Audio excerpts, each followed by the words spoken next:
but they will mark you. We're running this run out of time, so to start. If you don't mind,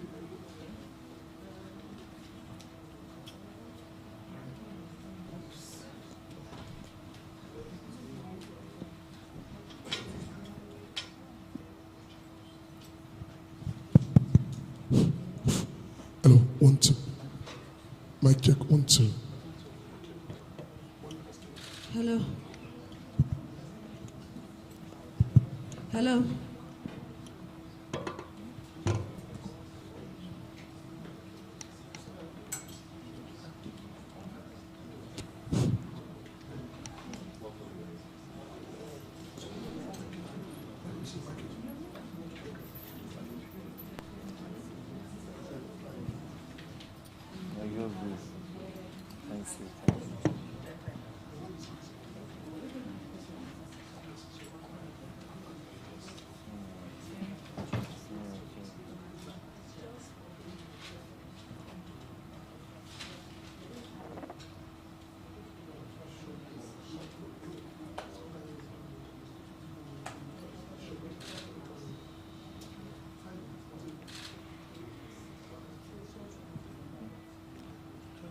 About Labour Party, how we are going to be not really in Labour states.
Decided to vote for Labour. No turning back. No turning back. Labour Party!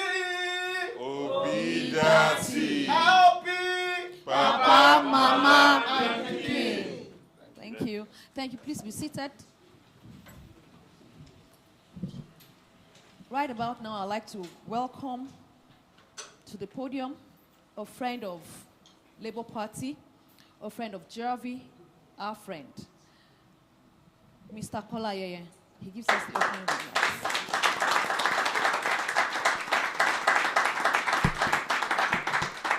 You're welcome, sir. Welcome remarks. Good evening, everybody. And thank you very much for coming. My name is Kola Ayeye. As I've been introduced, I'm a friend of the Labour Party. I'm not yet a card-carrying member of the Labour Party. I think that's important because I think citizens' action is important. I happen to have grown up in Nigeria at a time when most of the people who went to school abroad went abroad because they did not pass JAMB. When I was in Government College in Ibadan, I was taught maths by an Indian who had a PhD in maths.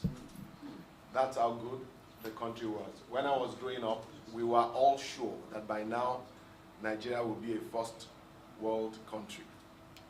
I'm so glad and delighted again. Why am I standing and taking a position? Because I need to speak to my generation that we have to Soros, okay? We cannot continue to sit on the fence. Yes, sir.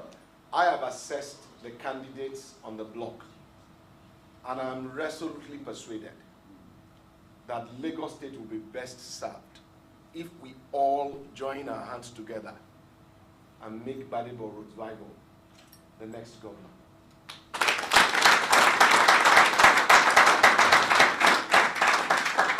I say so for good reason. My background is in finance. The restructure of economies under the structural adjustment program, which happened in the mid-80s, essentially made third world economies pro-finance sector. It made it easier for those of us in the finance sector to do well or to do better. Now the needs of Lagos is not financing. Lagos generates enough revenues. Lagos is a major decapolis that is hugely underserved with infrastructure. Sometimes it's okay when managers don't know the details of what they need to do and they can rely on others and make managerial decisions. But I can tell you, it's always better if the manager on the seat knows the technical matter in addition to managerial decisions. We need to have first-class railways. We need to have roads which are well built. We need to do things at best cost. Over the last 4 or 5 months of my active engagement with Mr. Rhodes Vivour, I've come to see that not only is he an architect with excellent experience in urban and regional planning in the two largest economies in the world, China and the United States, but he has taken time to study what needs to be done in Lagos. I am standing up because we need to stand up. We need to give him our support. This country needs to take a new trajectory, and so when I'm called, although I have a business, although I'm pastor of a church, the time is past saying I do not want to be publicly associated with what I believe in. We need to take a stand. We need to take a stand so that our children will have a country, a platform to stand on. Let me say this again, and I think I wish that the press will broadcast this. Lagos is the only place where we have the unique opportunity to vote for 2 presidents. We'll vote for the first president on the 25th of February.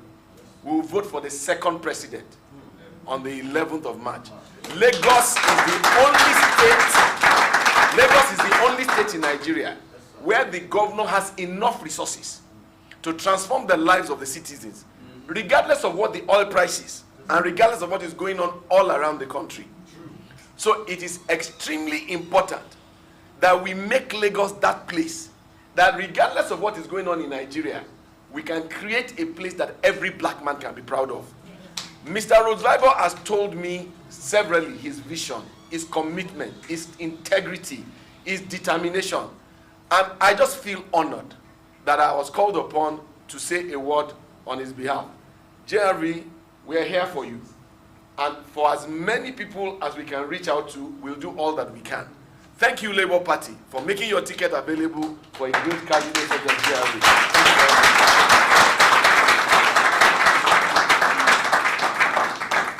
Thank you, Mr. Ikeja. Please, can we give him another round? He said he's standing up. He's standing up for good because he believes in the candidature of Gbadebo Rhodes Vivour. Please, can we give him another round of applause? At this point, I would like to call on the party chairman in Lagos, Labour Party, Lagos State, Pastor Mrs. Dayo Ekong.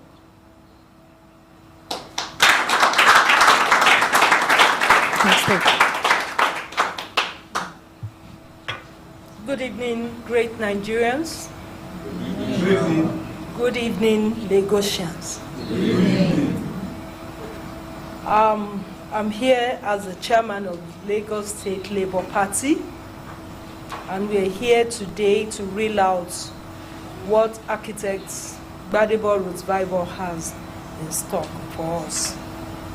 Let me say this at this point, that there is no doubt that when we're talking about capacity, intellectual capacity, intellectual competence, we're talking of Gbadebo Rhodes Vivour.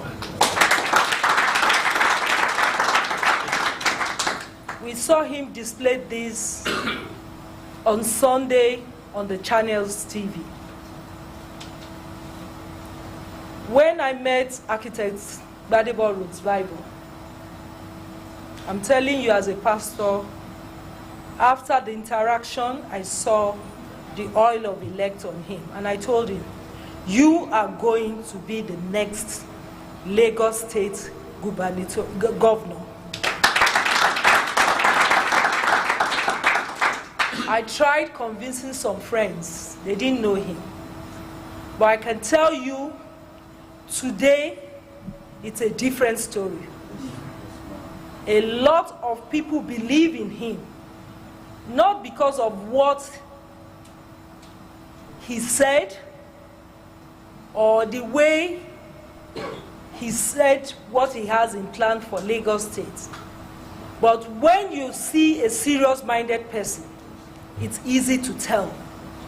Somebody who will manage resources well, and that is architect Gbadebo Rhodes Vivour. Enough of wastage in Lagos State. Enough of breeding hooligans. Enough of robbing people, taxpayers, and the masses, and especially our youths. Gbadebo Rhodes Vivour is here to change the narrative, to bring out the youths, to have a hope and a future and a sense of belonging in Nigeria, and especially in Lagos, where we will return to Nigeria of yesterday, where it is about your performance, not who you know. But now, it is only about who you know or the connection you have there. Gbadebo Rhodes Vivour is here to change that. Where our children will go to school and they will not take 8 or 9 years to graduate for a 4-year course. Where the masses will not wake up thinking of what would be later in the day. But I'm here to let you know that the vote for Gbadebo Rhodes Vivour, the architect Rhodes Vivour, is a vote for competence and is a vote for capacity. is a vote for not, how do I say it? No time wasting. Your infrastructure. I'm sorry, let me take you back to this. We went to some areas during the course of our rally. And honestly, when you are talking of shanties, when I went to some areas like Ijora and Alimosho has the highest voters in Lagos. But you need to see how they live. You will cry for them.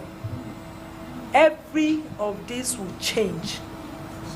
And that is why I want Nigerians, I want the youths, the adults, well-meaning Nigerians to vote for architects Gbadebo Rhodes Vivour, because your future will be secure. Thank you.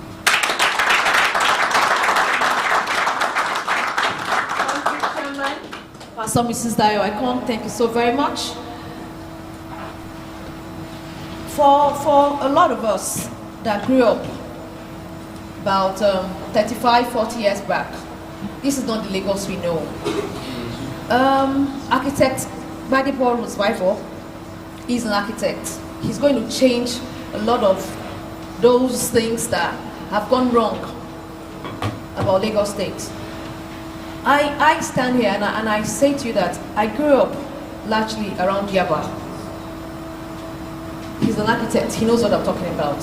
You know, Yaba was designed to be a certain way. Over the years, some development came up in other parts of Lagos. Allen Avenue in Ikeja, for instance. You know, metropolis of Lagos where are supposed to be basically residential are turned upside down. Not just mixed now, upside down. And here we have a young man of character, of competence, of capability, who is able to change all that, who is able to make us smile again, who is able to change a lot of the things that we really hate. We passionately hate about living in Lagos. You know, we talk about, these days, it seems to be the buzzword, Jakpa.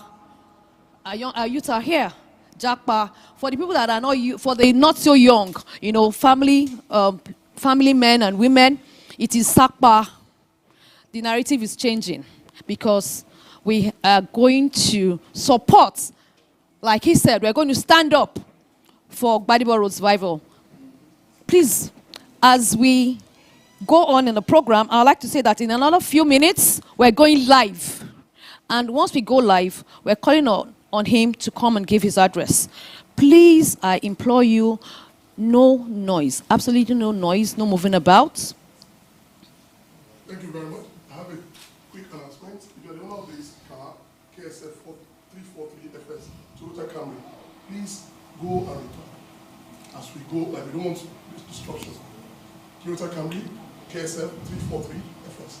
And I think it's about time. Join us live by 8:30. By 8%, on the dot.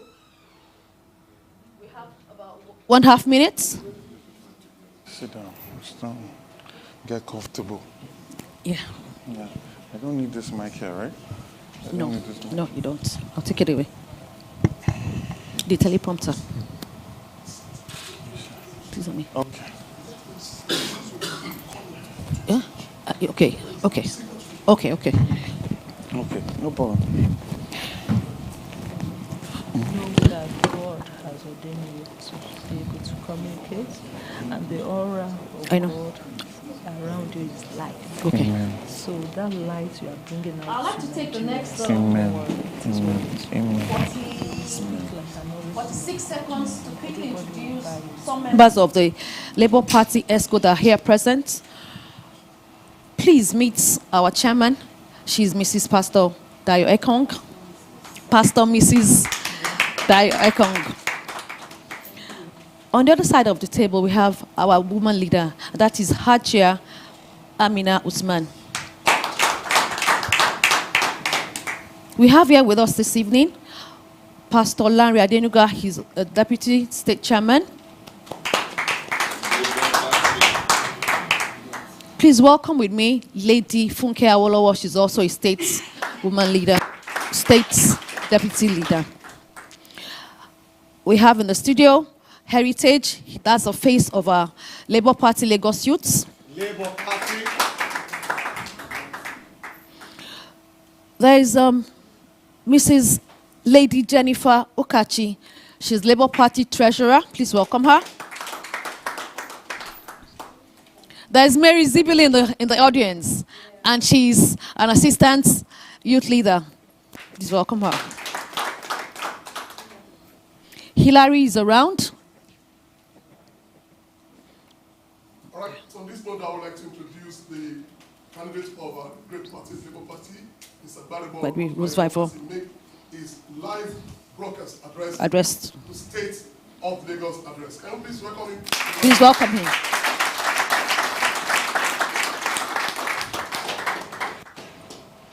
Lagos, arise. Enough is enough. Sadly and painfully, but needlessly, Lagos is not working. Lagos is not working because there are 2 million children out of school. 2 million is more than the entire population of Nasarawa, Bayelsa, and Abuja at the last census in 2006. Yes, that could be the population of a whole state, and that is out of school in Lagos. Dide. In 2019, a bold driver named Tommy Waziri was attacked and shot in the face at Akpobon Bridge around 8:30 p.m. He is currently visually impaired. Till today, the shooter was never found, and lawsuits that gave him an appointment for 1 week only attended to him 3 weeks later. Eventually, he had to get treated in a private hospital. Lagos happened to him. His story is all over the internet. You can go and verify. It could have happened to you or me. Dide. A week ago, I was surrounded by Agberos who, once I engaged them, narrated how some were graduates of Unilag, some were graduates of University of Nsukka. These are vulnerable youths that their state has failed and only succeeded in bringing out the worst in them, not the best in them. A street sweeper told us that she has 4 children and spends 20,000 naira monthly on transport from Oto to her sweeping duty post in Ikoyi. Her salary is 30,000 naira per month. She's barely able to survive, even though she works very hard. Sadly, painfully, but needlessly, Lagos is not working for her and her family. Dide. Parents have passed a vote of no confidence in public education. Only 17% of primary school students and 25% of secondary school students are in public schools. Most parents, in their determination to give their children the very best education, have opted for private education. Government not only fails to provide public education, but it also fails to adequately supervise and enforce the standards in private schools. And you know that at the time for school fees payments, everybody is tense. This is where the government is supposed to have provided succor to the public, but that's not the case. Dide. Lagos is not working for that teacher who, in frustration, shouted, "I cannot kill myself. How many scripts will I mark when I'm not a machine? I have more than 85 students in one class, and we have 8 arms, which means I have about 680 students to attend to every day." In most cases, this teacher would ask the students to exchange papers and mark among themselves, or that teacher will probably not even mark at all. Dide. Lagos is not working. As far back as 1966, it was ranked as one of the best cities in the world. Today, it is ranked as the 2nd worst city to live in the world, just after war-torn Damascus. In El-Rufai's famous words, people that have lived in Lagos should have an automatic pass to heaven. Living in Lagos is only better than living in war. Little wonder Kaduna State, a state dealing with Boko Haram, is ranked better than Lagos for ease of doing business. And Lagos is supposed to be the commercial capital of Nigeria. Dide. Lagos is not working for the over 2 million jobless people. Your Lagos, my Lagos, our Lagos collects the highest IGR in Nigeria. but has an unemployment rate of 37.1%, worse than the national average of 33.3%. How does this make sense? Ikeja. Sadly, painfully, but needlessly, Lagos is not working because the average commuter spends over 3 hours in traffic daily after government borrowed 1.2 billion for a rail project on which they were supposed to do about 24.5 kilometers. They've only completed 13 kilometers in just about 14 years. After more than a decade, they had a president come in to cut ropes. But I assure you that no Lagosian used the blue line yesterday and no Lagosian is going to use the blue line tomorrow. Enough is enough. Ikeja. Sadly, painfully, but needlessly, Lagos is not working, with only 10% having access to water from Lagos Water Corporation. The only waterworks functioning is the one on Alexander Road, Ikeja. And it rarely pumps water for more than 8 hours per day. Per week, sorry. The people that claim to have built Lagos could drink water from their taps when they were younger. They could go to the hospital and get treated. They didn't have to fly abroad to get injection. They could drive around Lagos without fear of harassment. And look at the Lagos that they've left for us. It's enough. Ikeja. Dear Lagosians, sadly, painfully, but needlessly, Lagos is not working. Enough is enough. And it's time for us to rise.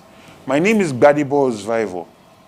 By the grace of God, I'm an energetic graduate of one of the best schools in the world. As an MIT graduate of architecture with urban planning experience in both the United States and China, I respectfully submit that I'm much better equipped by academic training and practical experience to set Lagos on the path of becoming a first world city by 27th of May 2057. We have long-term vision. We are not project people. We are systems people. And we believe in a future that works for all Lagosians. Since its creation on 27th of May, Lagos will be turning 90 very soon, in that time. And we want to create a Lagos that we can all be proud of at that time. I need you to give me the opportunity to be your servant as we work together to implement my vision as the architect of a new Lagos. My vision to transform Lagos is built on 7 pillars. Number 1, substantial poverty reduction through inclusivity, shared prosperity and growth of the middle class. The idea that you no longer have to know somebody to be able to do well in Lagos State. You no longer have to be politically connected to do well in Lagos State. A Lagos that will work for all because of openness, transparency and accountability to the people of Lagos. The second pillar, we're going to push employment creation through industrialization and digital intensive transformation. We're going to focus on creating jobs for the millions of our youth and ensure we engage them in skills that will be productive. The third pillar, we're going to transform substantially our health and education, and we're going to target it at being leaders in Africa in relation to the indexes. We're going to ensure that quality of education and quality of healthcare gets in these our institutions are world class. We're also going to ensure that we create world-class, first-class infrastructure and create a Lagos that is secure. A Lagos that can truly run 24 hours over in the span of 6 years and 15 hours in the span of 4 years. But all of this is going to be built on a robust, strong local government administration that will allow for excellent governance to exist and be close to the people. We also, aside from being locally robust and locally sound, we also have regional plans. We're going to have strong regional economic integration to advance the journey towards true federalism. Lagos State will act as a catalyst. We will no longer just expand to the water, we'll start expanding and building relationships upwards. And finally, we're going to ensure we have ethical reform while seemingly championing true federalism. Lagos State sticks to a minimum wage of 30,000 naira set by the federal government, an amount which in the context of uniquely high cost of living in Lagos State amounts to a starvation wage. We need to create a living wage for people in Lagos State. We all know the realities of Lagos. It is far less than the payment capacity of Lagos. Lagos ought to lead the nation in becoming a community where a significant majority belong to the middle class. In addition to a living wage, the other important defining characteristic of the middle class is home ownership.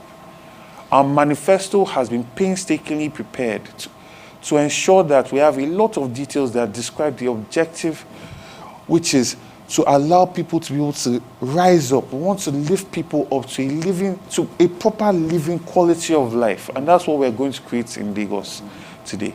The objective of this broadcast is not to go through the manifesto in detail, because this manifesto is going to be available to everybody. But it's to show in this short broadcast the critical pillars and our vision for Lagos State, not just to take Lagos where she ought to be now, but to take Lagos and position it for where she's going to be in the future. I appeal to you that on March 11th, with this background, for you to give me and trust the reins of Lagos into my hands, to deliver a Lagos that's going to work for you. So I solemnly make this covenant to achieve the following landmarks if you graciously appoint me as your servant and governor. 1, we implement a wage policy, a living wage policy for both the state civil service and the private sector. On my first working day in office, I'll issue an executive order directing the head of service to prepare a framework for increasing the minimum monthly salary of the Lagos civil service by a minimum of 100%, from 30,000 naira to 60,000 naira. Our objective is subject to resource constraints, but we are determined to ensure that people have a living wage, not a minimum wage, a living wage, before the end of our first term. I'll also direct all contract workers, including those diligent women and men who sweep our streets, to be converted to permanent staff that have the benefits that come with that. Even if they say we cannot afford it, by the time we plug all the loopholes, we are going to be able to ensure that we can make this payment. It's a worthy sacrifice to make because it has a multiplier effect. There are so many businesses that don't succeed in Lagos because people don't have that capital to be able to, they don't have that purchasing power. By increasing that purchasing power, more businesses will thrive and the state will generate a lot more taxes. We can afford it. For the entire workforce of 150,000 people in Lagos State, the significant number of new hires we need to reduce the teacher-pupil ratio. All over Lagos, you have situations where it's 1 to 60, 1 to 80. Some places 1 to 40, 1 to 60, and that needs to be plugged. And we need to hire teachers to do this. And to increase the productivity gaps, the increased cost will be between 100 billion and 200 billion annually. The unaccounted road levies appropriated by the NURTW, as they were called, without account, is over 120 billion yearly. Only God knows how much we pay the real first families through Alpha Beta, Iyaloja dues, LASA commissions, and all of these things. Meanwhile, we have students in Lagos that are sitting down on the floor. They don't have tables to do exams. Hospitals don't have beds. They don't have equipment. It is morally wrong, and that's why one of our pillars is to bring morality into governance and not create a situation where there's conflict of interest, where the governor is giving projects to people that that creates a conflict of interest for Lagos State, and we are not getting the best deal.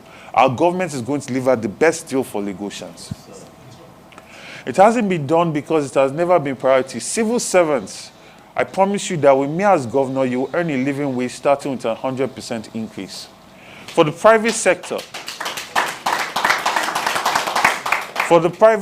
we'll incentivize the private sector, particularly the organized private sector, to look into the casualization policy and to also increase their minimum wage. We'll do this by incentivizing them with tax benefits and giving them preferential status in relation to how much they are paying in the organization and how they hire products of our youth employment schemes across the state.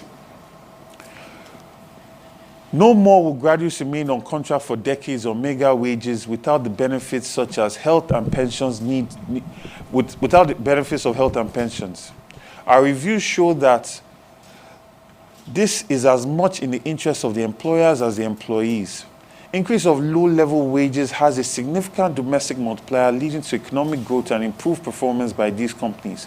We will incentivize companies by allowing them to retain payee taxes incidental to the wage increases as a tax relief over a period of a few years as government's partial contribution If you are working as a contract staff in organized private sector, count on me to engage your employers until casualization and mega wages become a thing of history. I'm committed to a good quality of life for all Lagosians, informal and the formal sector. Payment of unemployment benefits of 10,000 naira monthly to 1 million unemployed graduates. We estimate that there is at least 1 million unemployed graduates in Lagos State. We will immediately commence an unemployment benefits register for unemployed graduates who are willing to retrain and acquire new skills. There is no free lunch. Our party is the Labour Party. We believe in dignity of labor. So we are not dashing out money. We are creating a social safety net for people that have accepted the idea that they are going to get new skills and new training, and we empower them by giving them something to be able to hold and survive while they get their training.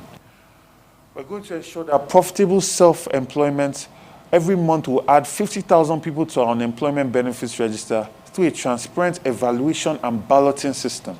The register will be limited to a maximum of 1 million people. Each person on the register will receive a monthly stipend of 10,000 naira, and people will be eligible to remain on the register for a maximum of 36 months, or the point at which they achieve monthly income of 50,000 naira through paid self-employment, after which they cease to be on the register.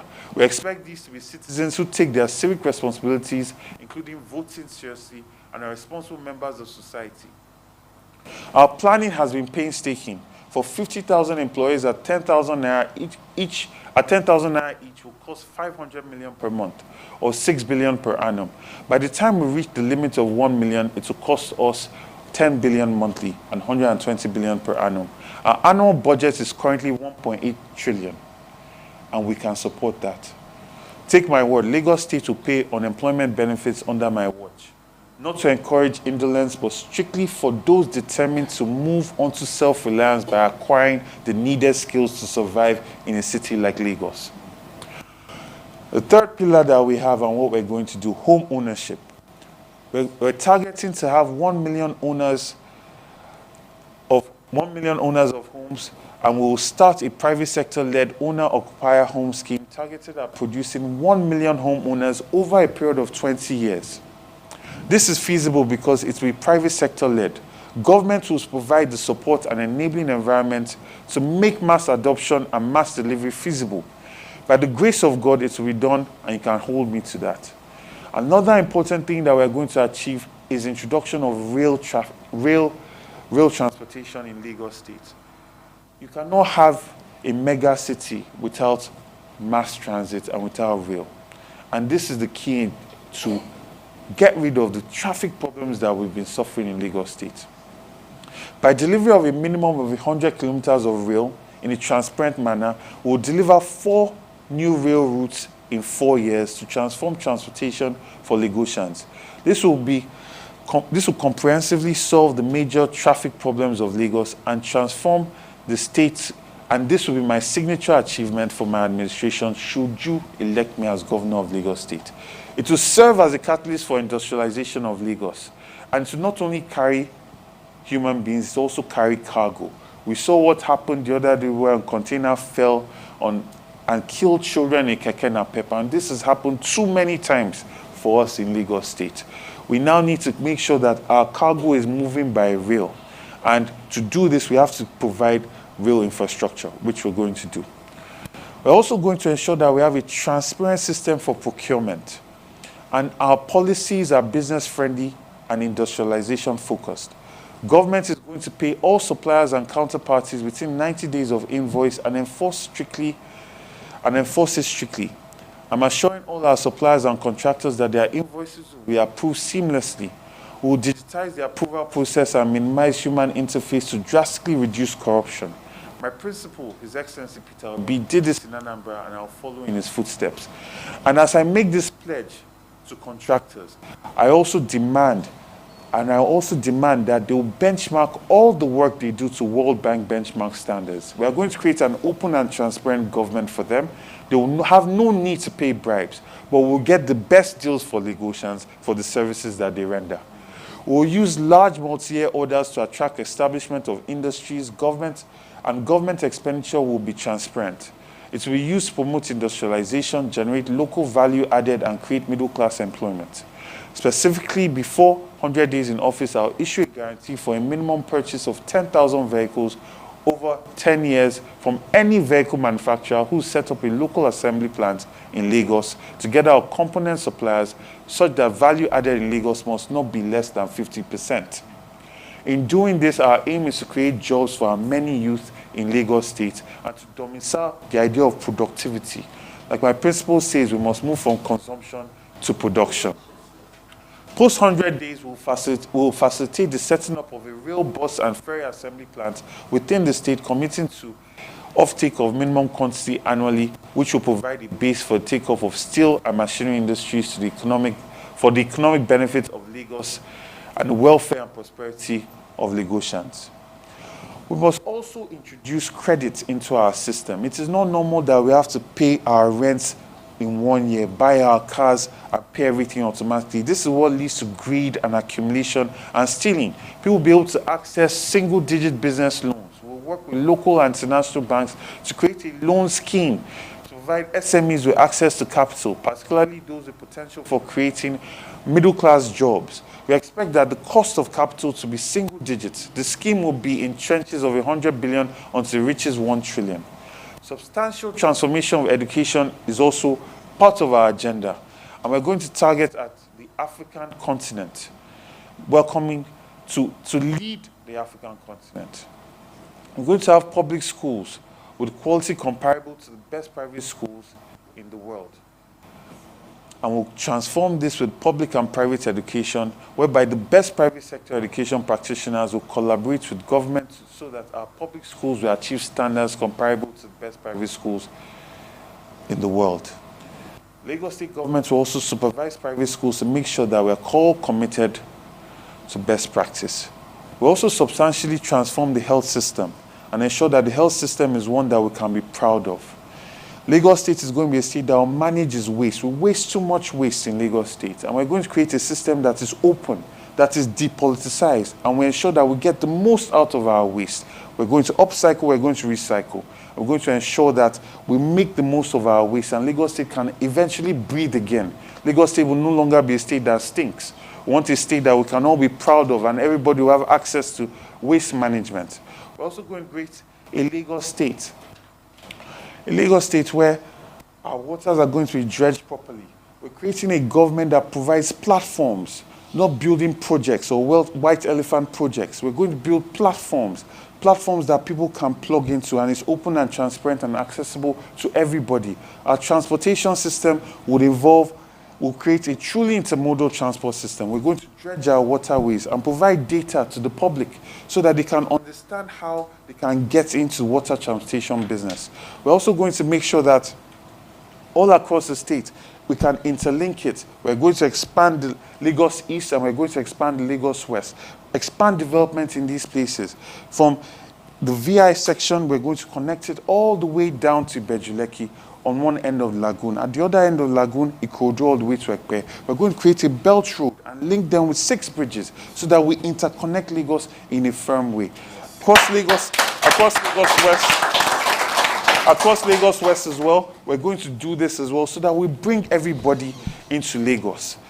And this is what you're going to benefit as if you have me as the governor of Lagos. We're going to ensure that our transportation system is working.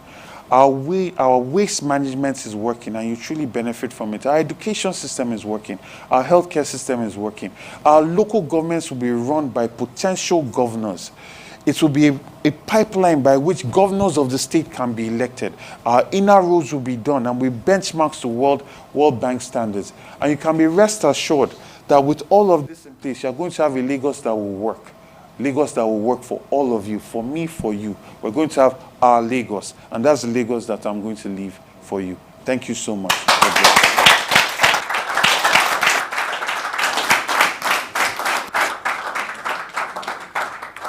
bless. Don't let it stop. Don't let that stop. Please, I have one request. Eko Edide.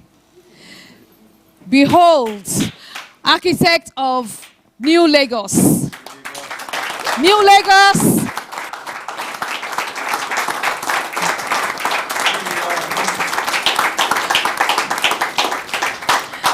Thank you so very much, sir. I'm not competent enough to add to anything that's been said by GRV this evening, but we'll have the floor open for question and answers. And I'd like... No, they would, yeah. Thank you, everybody. My name is Pastor Funke Awolowo, and I'm a member of the ESCO. As he was talking, I remember many years ago, some South Africans, they came to Nigeria, and they came because they actually came to Lagos. They saw that logo that we say, Center of Excellence. And when they came, they were surprised, especially, let's just start from the airport.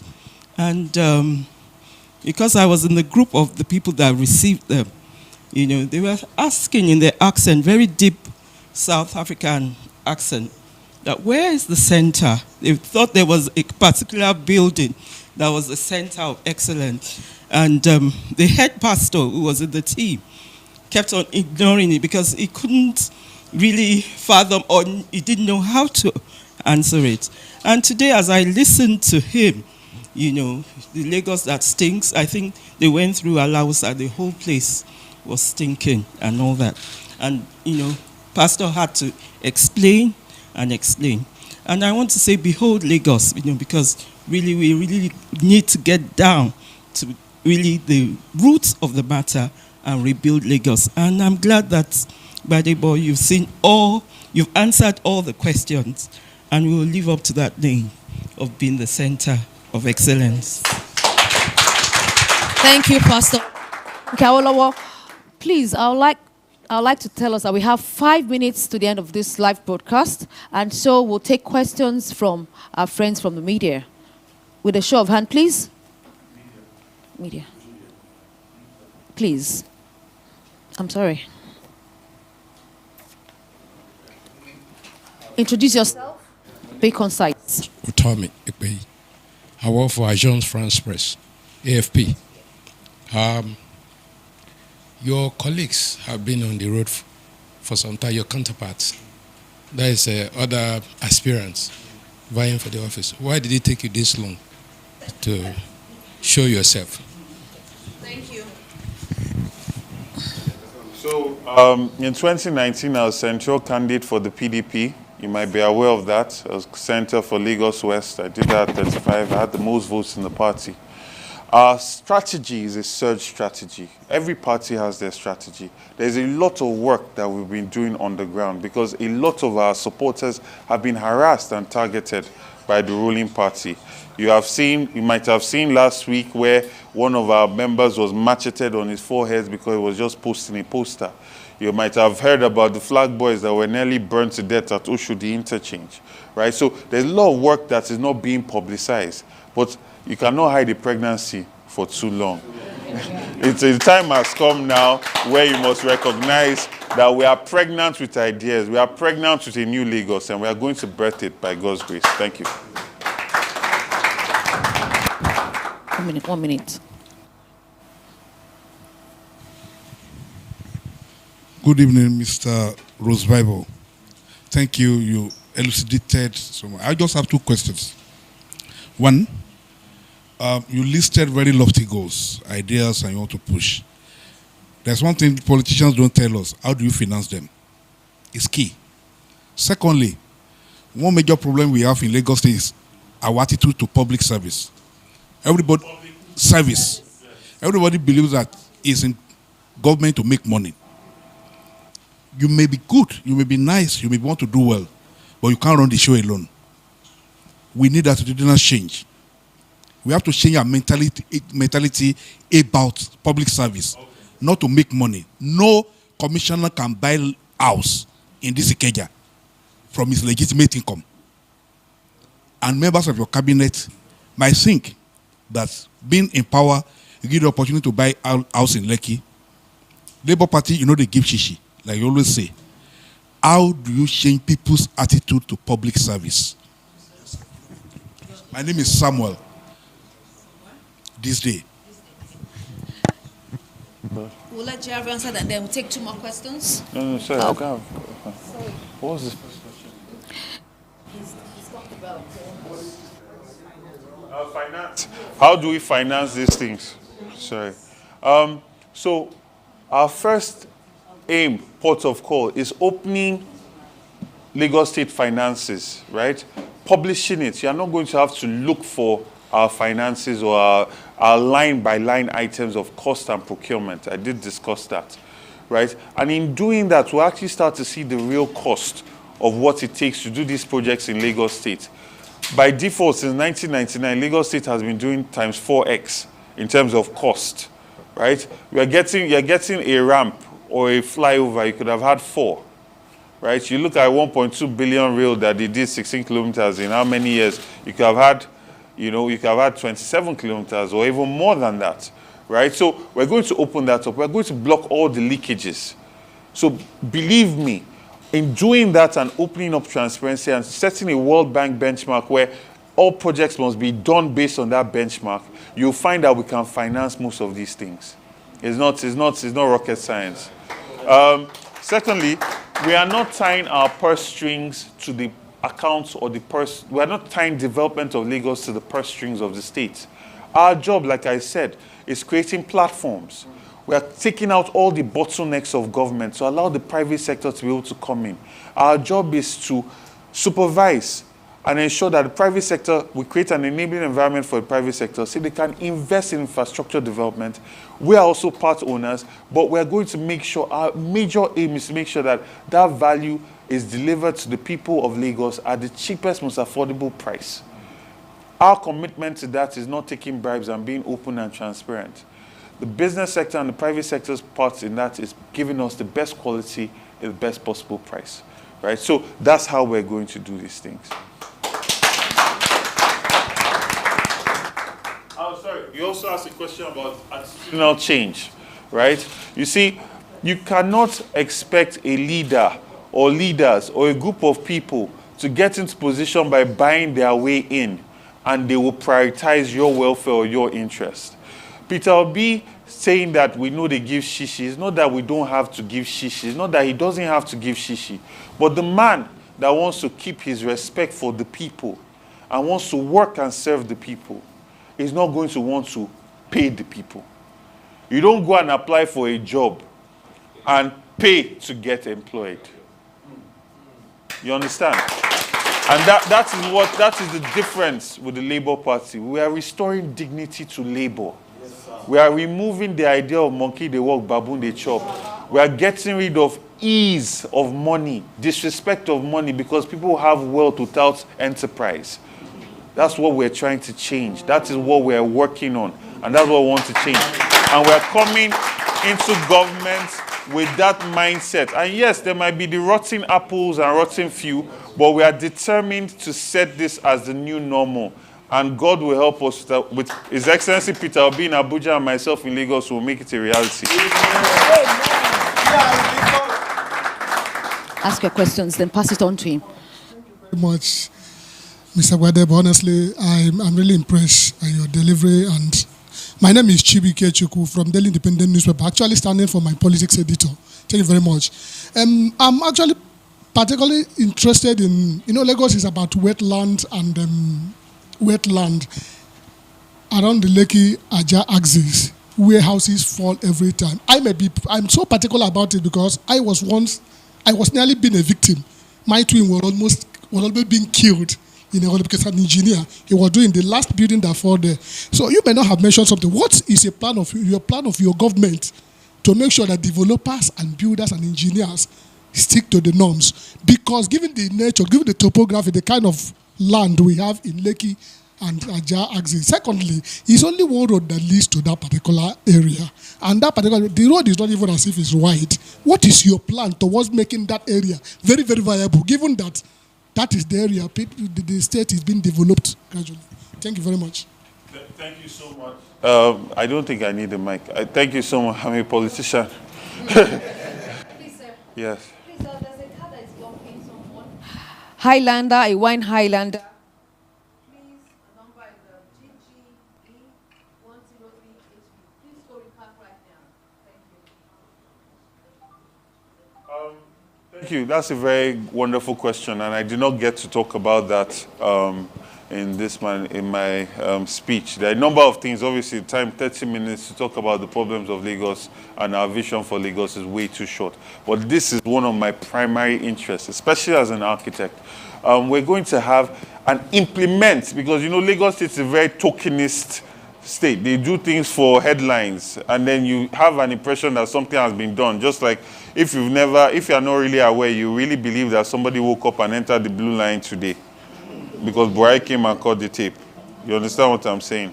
But when you look better, you know that nobody used it yesterday, nobody's using it tomorrow.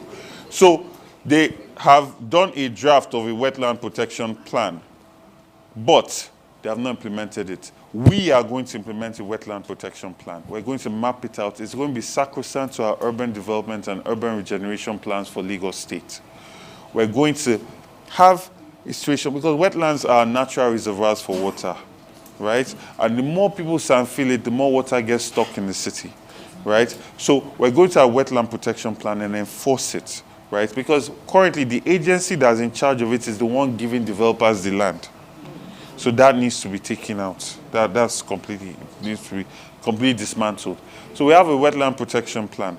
And in terms of flooding, we're going to tackle that by ensuring that we have, our primary, secondary, and tertiary drainage systems all covered, all free-flowing. They're not just going to be overgrown by weeds. We're also going to mechanize it and have it data-driven. So you see, we're not going to be operating at maximum efficiency if we don't need to.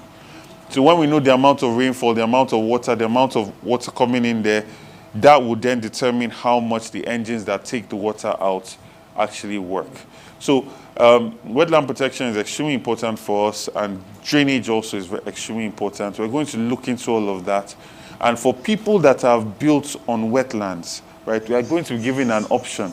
Either they actually invest and help solve the problem of creating a proper water channel that they've taken away, or their buildings will have to be let go of, right? Because we need to restore all of that. Because you look at Lagos State, and we cannot constantly be making excuses of climate change, but you are the one using your hands to block the water that is in Lagos State, So we need to make sure that our water is flowing and water is getting out, because too many people lose too many things.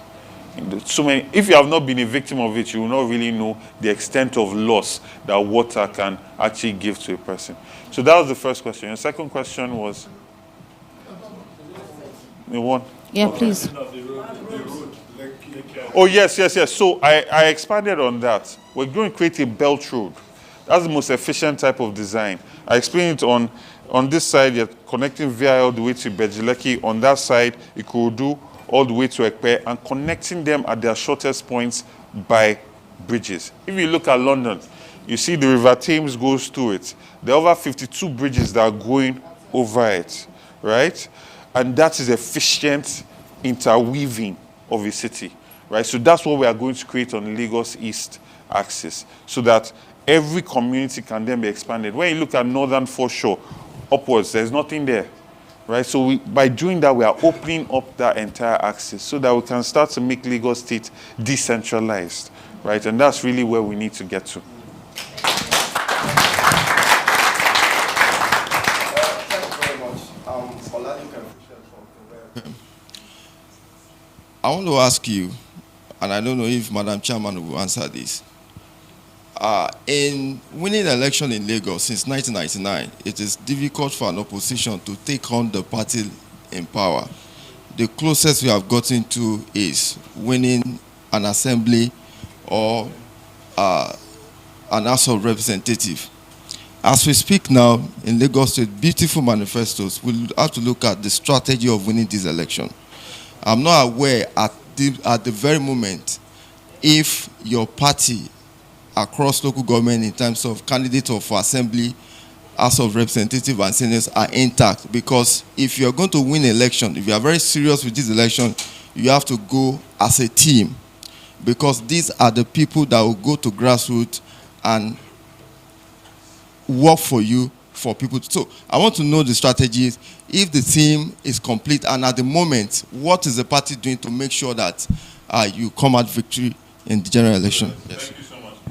First of all, I need to dispel this myth that Lagos State is run by a powerful political bloc. They're a very unpopular government. Do you understand? Less than 7% of the registered voters actually put this party in power. Lagos State is a victim of people that are not responsible people, for lack of a better word. You know, they've not taken politics seriously. When less than 1 million people come and vote in a city of 20 million people with a voter registration base of 6 million people, right? It's not been because of any particular strength or wisdom of theirs, right? You look at 2019, when I ran, I won 4 local governments because the people came out, right? So the idea is, are the people ready? We are ready, right? And what we see with the Labour Party movement is that the people are ready as well. In relation to the practical side of it, you're talking about candidates. We have all our assembly candidates. We have all our House of Rep candidates. We have our senatorial candidates. Chairman, correct me if I'm wrong. We do. It's been sorted.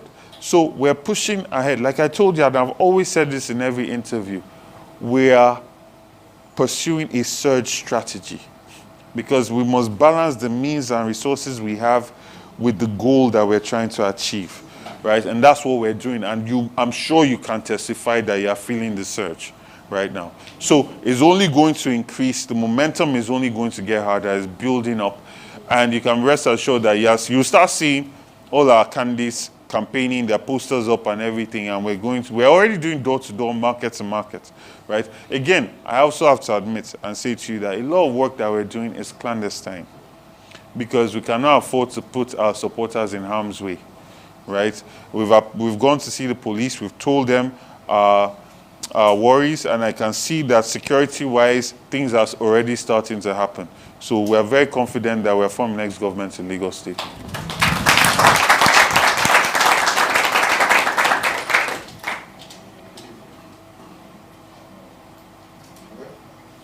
I can hear you fine. Yeah. My name is Two quick things. What in the immediate will the government of Mr. GRV be doing to make healthcare delivery available to all, so that whoever is waiting at the general hospital, whoever is sick and is taken to the general hospital doesn't have to die waiting for a bed allocation. Then secondly, beyond opening up Lagos East, I stay in Alimosho mainland here.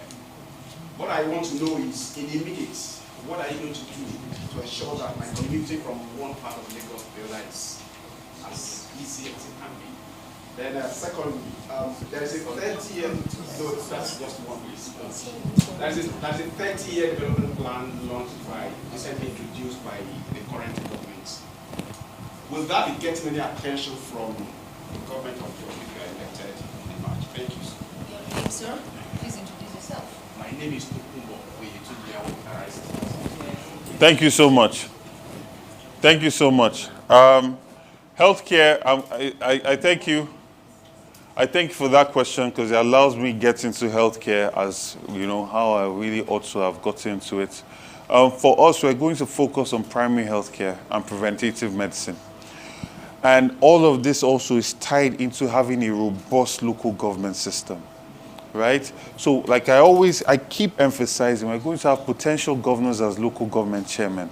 And we're going to educate the people. So it's not just about having policies, it's also about educating the people on how to properly access healthcare. So there's a process and there's a pipeline, so that when you have headache, you're not rushing to a general hospital, right? And we're also going to incorporate data-driven medicine. So from a call post where you can call and engage a doctor that this is what I'm feeling, and then they can direct you to go to the primary healthcare center that's going to be very well funded by our government.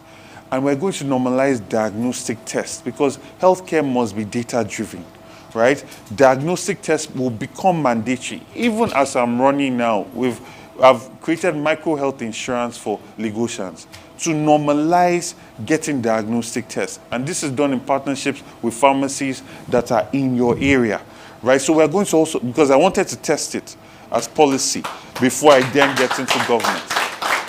So this is already being done. So we're going to include that, incorporate that micro health insurance to everybody, so everybody will have access to that. So you can get diagnostic tests done. From that point, if you cannot get treatment there, you can then be referred to the general hospital, right? So we're going to inculcate into the minds of people the pipeline for healthcare system. We're also going to focus as a government on the supply side, right? No, sorry, on the demand side of healthcare. Demand side being health insurance, bringing the private sector in, creating an enabling environment so that funds can be spent on that and quality healthcare can actually be assured. And we are also going to set up a complaints line, because another problem that we have in the healthcare in Lagos State is that there is no consequence for negligence, right? You go to a hospital, a nurse can be looking at you dying, they'll just tell you to go to your village. And everybody just carries on with life like that.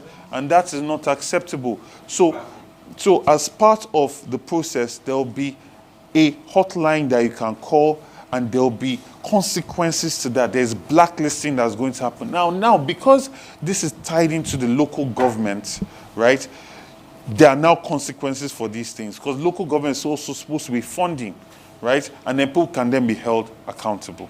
Right, so these are some of the ideas that we are bringing to the healthcare system, and we're going to really prioritize funding for it. Currently, healthcare funding per capita is just over 2,000 to 3,000 naira per capita. We need to double that at a minimum. But more than anything, we need to get private healthcare delivery into Lagos State, and that's what we're going to do. I hope. And then you asked quite a number of questions. You asked about Alimosho. So, same thing. A very robust local government, right? Because Alimosho, on the outside of it, it can look like there's some roads that have been done, but on the inner roads, it's completely deplorable. The inner roads are deplorable, and the state government cannot do all those inner roads because they don't have any business doing that. They already have 46% of our roads are the state government's responsibility. About 30+% is the local government. You cannot have 80%.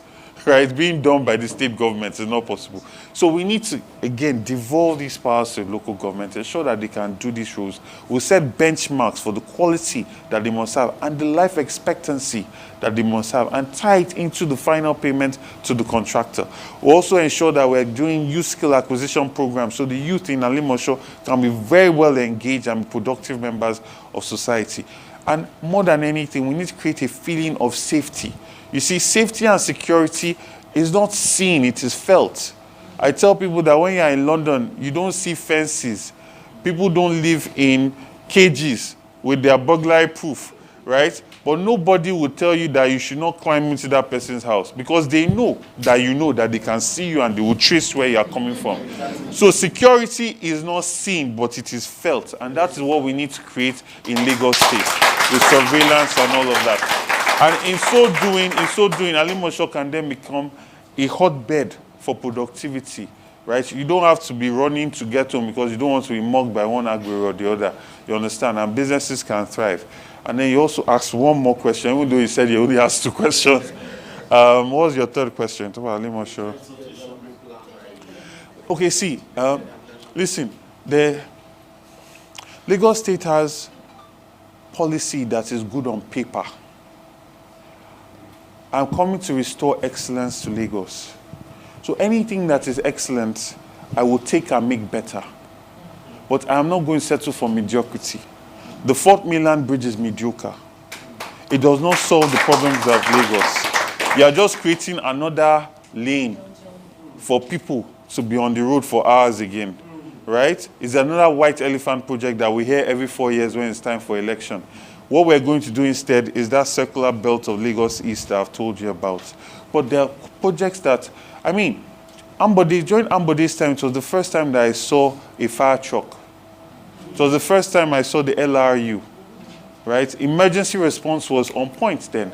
We're going to take that and improve it.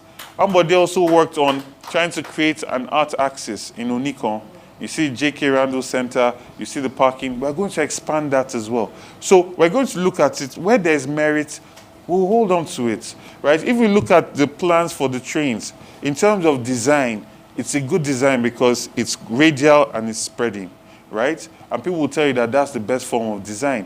But at the same time, has that design considered carrying cargo? Right? So we're going to review that to ensure, because we can no longer have containers tipping over on our children.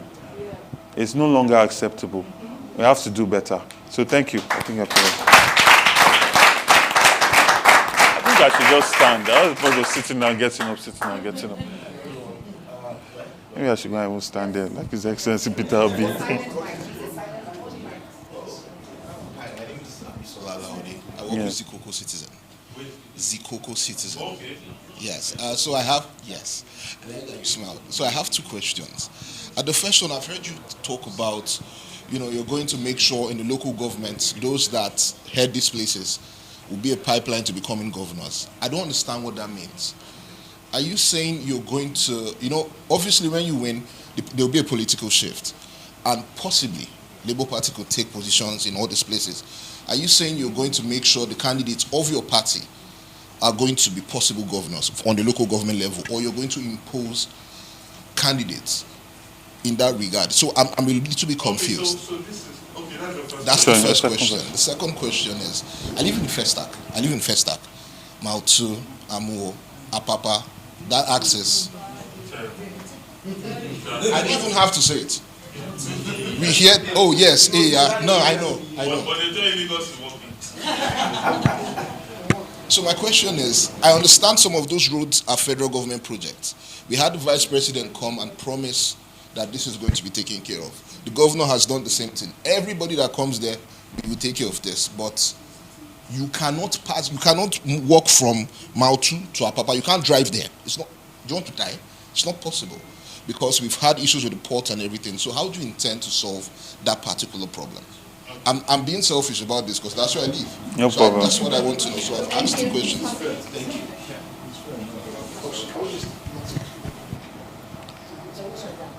No, I'm not writing, please. And those were loaded questions. Okay. So your first question. Was about the pipeline. The pipeline. Yes. Sorry, the pipeline. Oh yes, yes. So how we're going to do it, the means by which it will be done. So Lagos State is in a state of emergency in terms of local government administration. For over 2 decades, it's been run by, just party loyalists, glorified contractors. But local government These is. contractors are elected. Yeah, no. I'm sure. They are elected into office. They are not Nicola State. They are elected. No, excuse me. They are elected into office. Okay. That's fine. When I say glorified contractors, I'm talking about their responsibility on the everyday basis in the local government, right? So that's what I meant. I feel that a local government chairman should be a miniature governor, right? And their responsibilities, they should really take charge of those responsibilities. Now, for too long, the culture has been that you reward loyal party men with that. They are not particularly visionaries. They are not particularly passionate about bringing development the way a governor is expected to be, right? A local government chairman is just someone that drinks at the same bar with you, drinks the same pepper soup with you, and it's just one alaye that on the street. But these people are supposed to be the ones that they are closest to you. They are the closest representative of government to you. They must be excellent. They must be lifting their constituency up. So I say to my chest, we are going to headhunt the best. We are going to headhunt the best. And in headhunting the best, if I indicate that I have a preference for anybody, yes, I can indicate that and push them to the party. The party is going to have to decide, right? We'll do a primary and they'll present a candidate. But we are setting the standards, right? The standards are this and this. You must be highly educated. You must be passionate about your local government. You must live in your local government, right? You must live in your local government. That is key. So in that your first Sakamo, your local government chairman must live there. That's what I'm saying. So that's a condition. If you really want to serve the people, you cannot be far from the people, right? So you feel that pain, and that pain should drive you, right? That pain should drive your passion. So I, by God's grace, as governor of Lagos State and the leader of the party in that position, will be emphasizing that these are the qualities that our local government chairman must meet. And then you asked the second question, first stack, yes. So fortunately, the federal government has actually made significant progress on the rail line that's linking Apapa to Ebutemeta, right? They've actually done that. I have to give them kudos. So now we're looking at, and this also comes with what I said about expanding Lagos East, Lagos West, dry docks, right? And barges. The state is going to have to create an enabling environment for barges to come in. The idea is to create alternatives, routes for containers to leave Apapa, right? That's one. With His Excellency Peter Obi being president of Nigeria, I've talked to him about this one-on-one. Sir, we need to open more ports across Nigeria. We don't want to be facing the opportunity cost all in Lagos State because it's extremely inefficient. We now have a dry, what's that called? The deep sea ports that they've built up the road. No, in Lekki, they've built up the road. We're hoping that that belt road I've talked about to also reduce that problem. But the idea is also we just need to get these containers off our roads. So whether it is dry docking, whether it is more ports along our coast, that is the focus, right? Because the issue is as our population increases, right, more goods are going to be imported because we are import dependent. And that's why when Peter Obi says we want to move from consumption to production, it's extremely important. 8 out of 10 containers that come to Lagos leave empty. And that's why there's so much traffic. A container comes in, it offloads. Normally, it should go and pick up another amount of goods and head back to the port. That's not the case. It offloads and is going back to the port. So there's no time lag. And these are things that we must change as a society and as a state, right? We're going to use the comparative advantage that we have of being close to the ports to make Lagos State the home of packaging, right? Processing and exports, right? So in doing that, we'll be able to also solve some of these problems as well.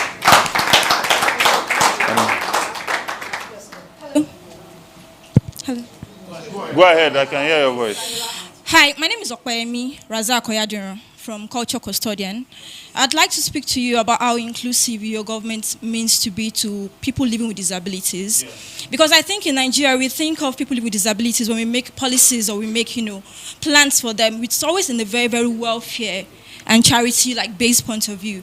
And it's very, very crazy because the way they live in Nigeria right now is they are treated like below human. And particularly with women and children because they are more vulnerable. Healthcare system, even the law enforcement officers, I don't think they have the required training when it comes to treating people living with disabilities, the sensitivity required.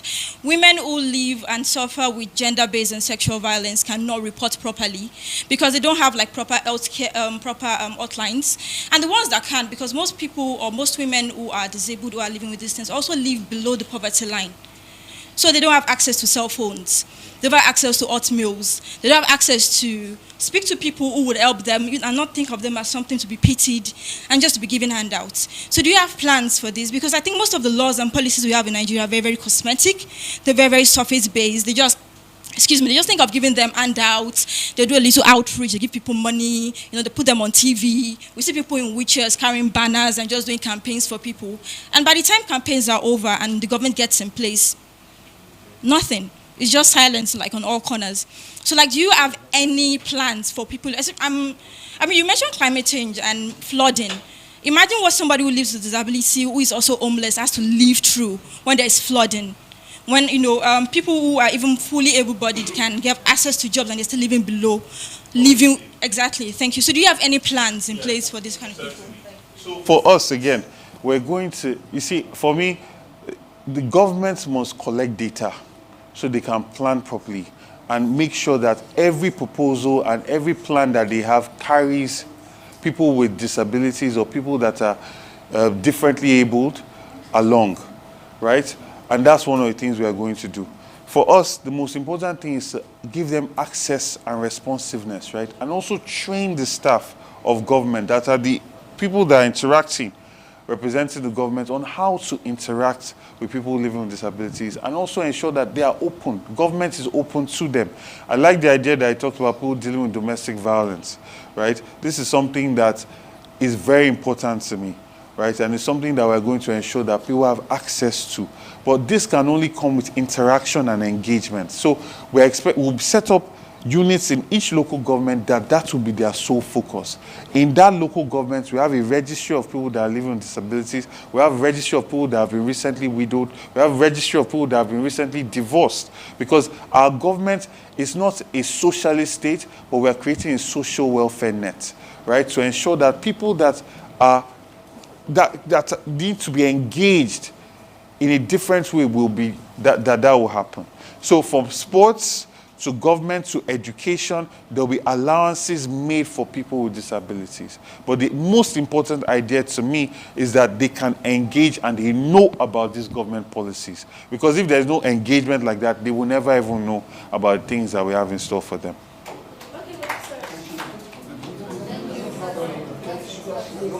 We can still talk, don't worry.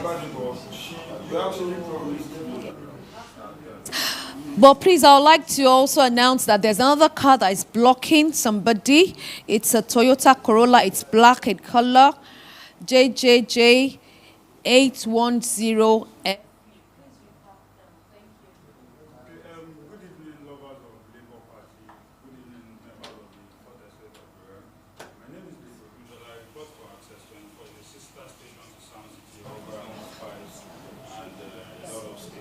Okay. So, Mr. Gbadebo, this question goes to you, Engineer Gbadebo. Architect. Yeah, sorry, Architect Gbadebo. You made mention of the fact that in some of your interviews and town hall meetings and debates that you have attended, you've really heavy on the fact that you want to erase Togri away from Lagos State. Yes. And it gives me that image because I'm an Ibadan boy, born and bred. And it gives me the image of Gbadebo when he was there. And there are some set of people that came up and said, we don't like Togri and all these things done by those boys that when they are high on drugs, you know what they can do. We knew what the outcome was from people. I'm talking about 2002, 2003, 2004. So what was the outcome? Some people don't know. Okay, the outcome was a bloody thing in the whole of Malete Challenge, Dugbe, and the likes, secretariats, everywhere we go. So my question is, how do you plan on implementing a peaceful, shift away from the Togri life that Lagos is known to be? What steps do you think you take that would be a peaceful one? Then why have you always mentioned that fact that you would like to move away the system of Togri away from Lagos? Okay, so thank you so much for that. Lagos State, you said you're an Ibadan boy.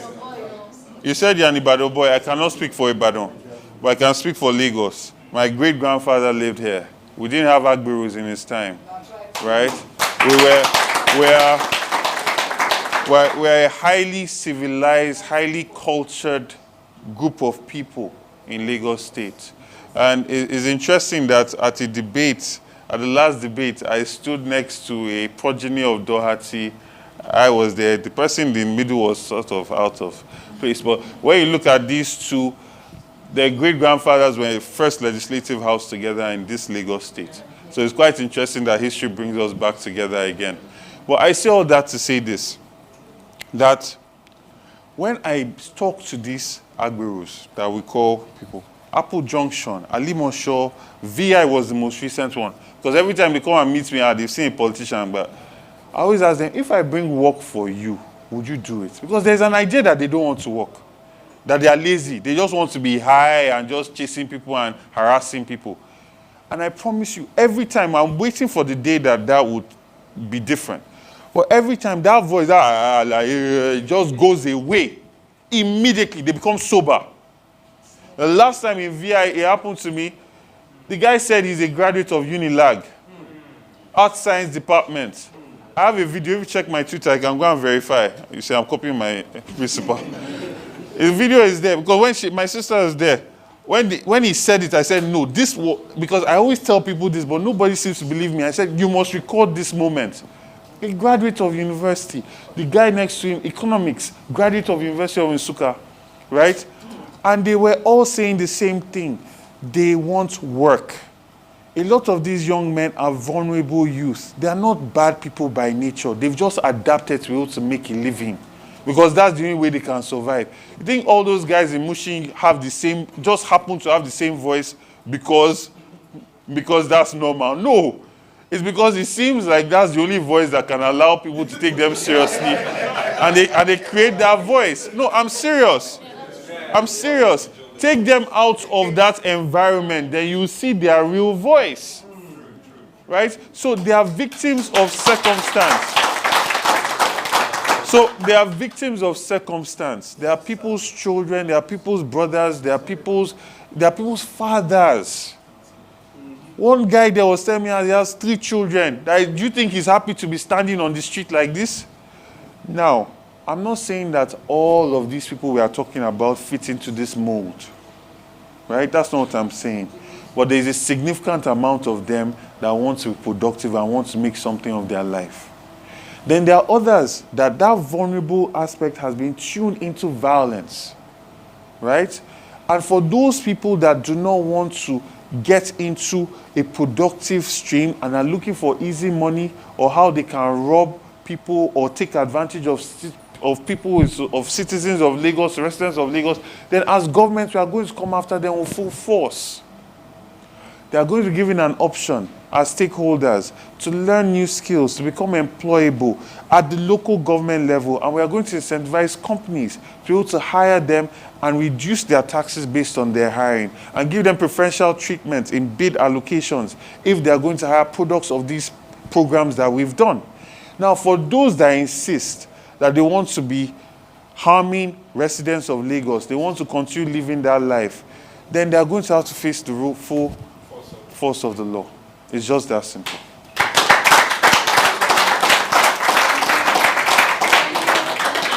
that wraps it up for the question and answer session. I would like to call on the Labour Party State Secretary to give us vote of thanks, and then we end. Thank you very much. 2 minutes.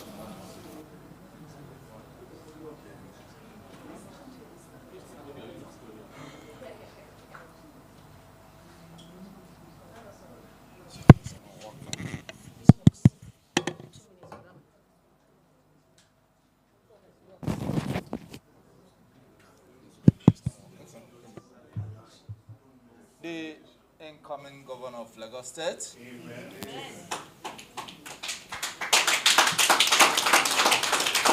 My distinguished chairman of the party, other ESCO members here present, and our dear friends, the members of the 4th Estate of the Realm. We are really, really happy to have you here with us this evening. You've listened to the message of hope, the message that a new Lagos is possible.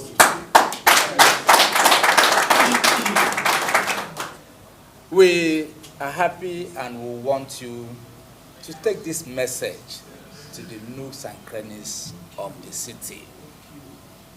That come May 29, 2023, these things will become realities.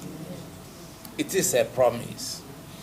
And the man that has made the promise is credible enough to fulfill those promises.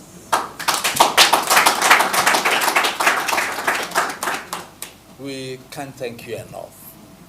We ask you to continue to partner with us. This is the beginning.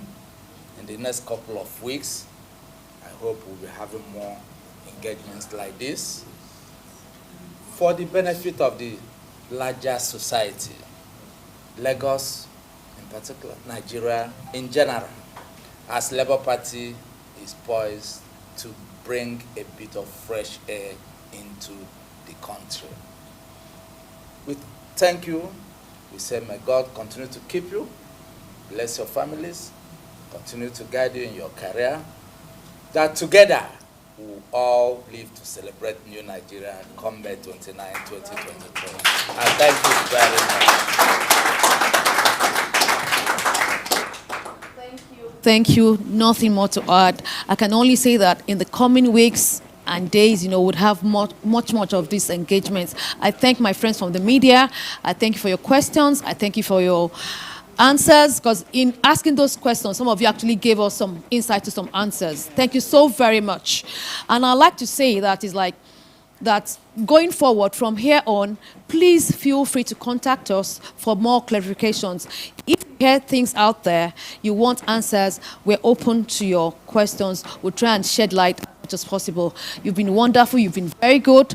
You've proven to be excellent negotiants, and we thank you and we wish you a good night, a happy night rest as you go back to your homes. My name is Bumi Odesoya. I am Publicity Secretary for Labour Party in Lagos State. Thank you, guys.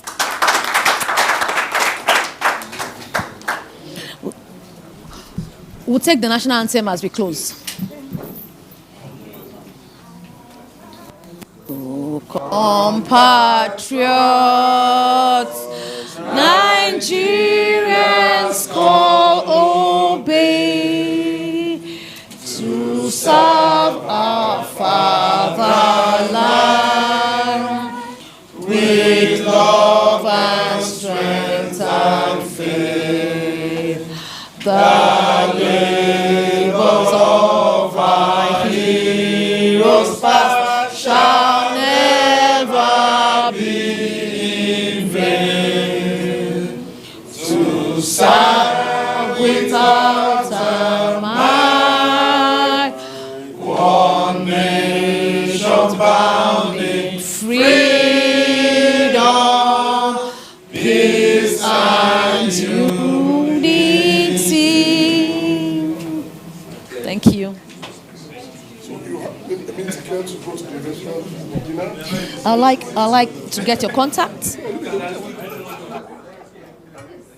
My chairman, a very nice one.